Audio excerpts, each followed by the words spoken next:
Hello, welcome to Tools in Pattern Drafting. In this session, we look at tools used in pattern drafting. A good point to note is that a good pattern drafter designer is known not by number of tools but by efficiency in use of tools. If tools are used appropriately, they will enable an effective job. Knowledge on tools available and how they function is necessary to make correct choices and to take care of them appropriately.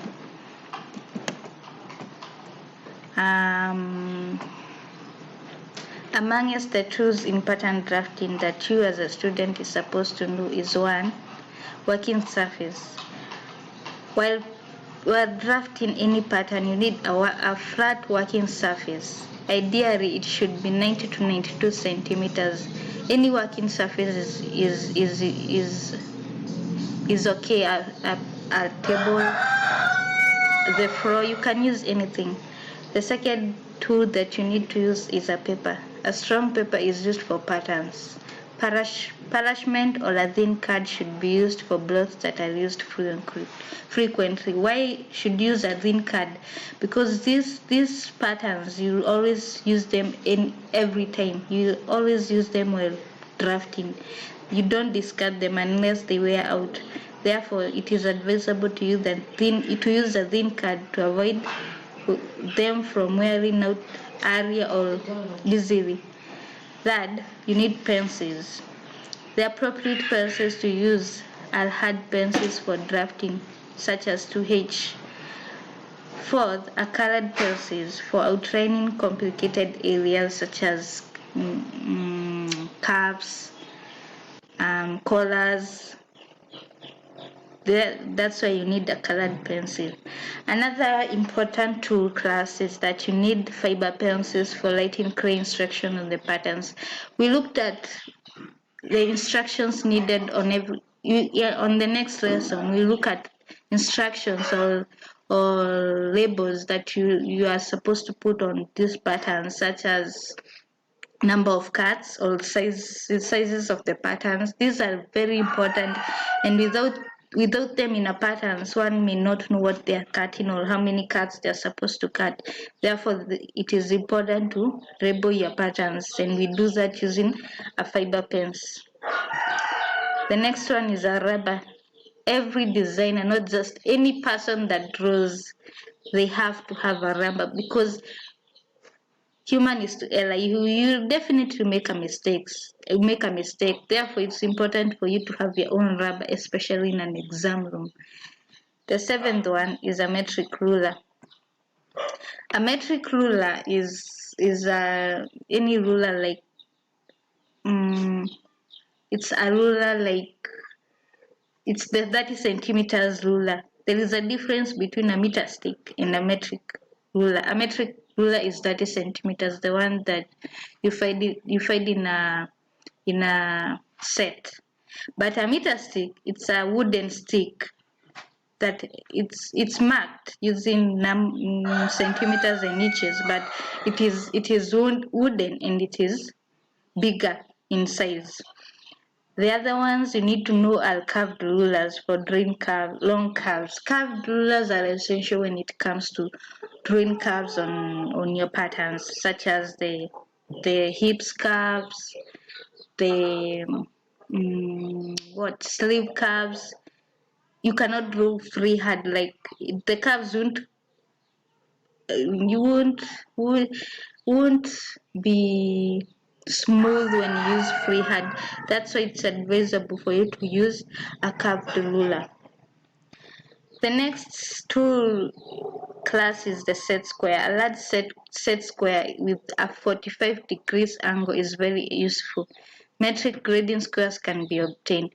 A set square is a long plastic triangle-like shaped ruler, or not a ruler precisely, but it is triangle in shape. Mostly it is used to make borders on the papers that you are going to draft, so that you may draft your pattern piece on the light margins.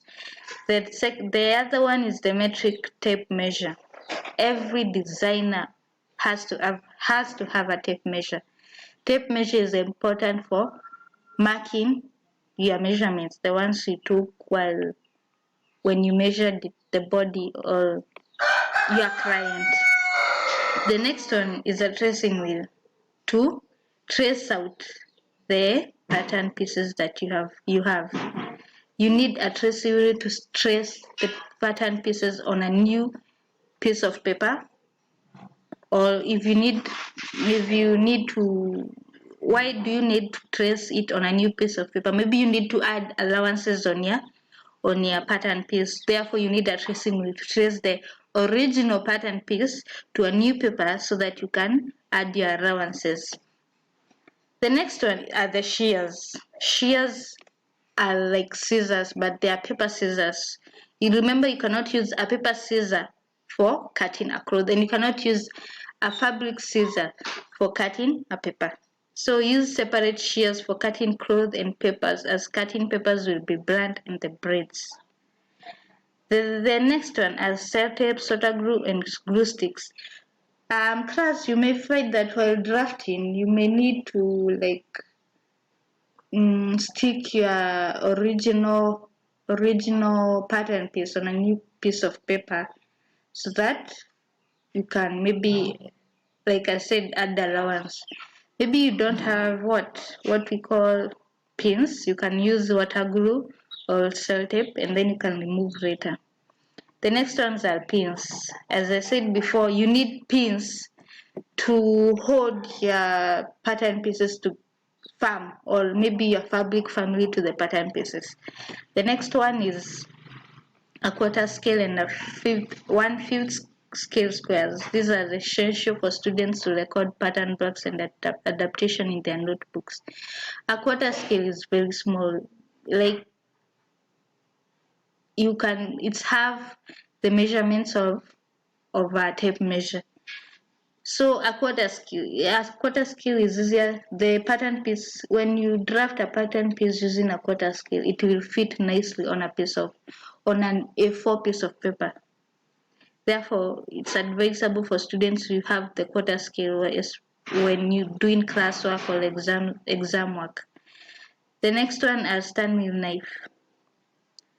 There are knives that use to cut out pattern pieces. If you don't have a scissor, you can use them. The next one are tailor's chalks for marking out the final patterns onto the cloth, and for making fitting alteration. A tailor's chalk is for when you want to do any marking on your fabric, on your pattern piece, use a tailor's chalk, as meaning not permanent markings. You remember we said that when you want to label the pattern pieces, you should use fiber pens. But here, tailor's chalk does not make permanent markings. They rub out after a while. The next one are toile fabrics. Calico is used for making toiles for designs in woven fabric. Make sure the weight of the calico is also as close to the weight of the cloth as possible. Knitted fabric of the same stretch quality must be used for making toiles for designs in jersey fabrics. The next one is a metric square. The other one and the last one, no, not the last one, the other one is a calculator. The calculator, as you all know, it's used to make calculation. The calculator is now a common tool in all areas of skill. If a calculator is not available, use the table of aliquot. While drafting, you do a lot of calculation. If you look at the resource books you are going to use in pattern drafting, you'll find that the metrics have a lot of calculations. Therefore, it's advisable for you to have a calculator. The next one are French curves. I believe I've repeated what a French curve is. Their plastic shapes and curves are available in ranges of size. They are useful for drawing good curves. French curves come in different sizes, like the meter rules or the rulers, which I told you their meter rule is wooden and large, while the other one is small. the same thing happens to French curves. French curves can either be small or large. The large one is wooden, while the small one is plastic.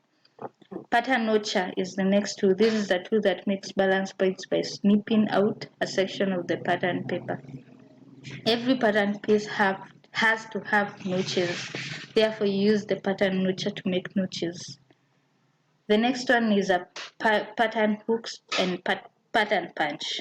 Hooks, they like hang the pattern pieces, while the punch punches them together. Pattern width, this keeps pieces of pattern in position on a paper or a cloth. If you don't have pins, you can use pattern weights. Weights, they are metallic that you put on a piece of pattern so that it may not move while maybe trying to cut the pattern piece out on the fabric. The next one are model studs. Although not essential for a beginner, they are invaluable to the serious students for developing a design.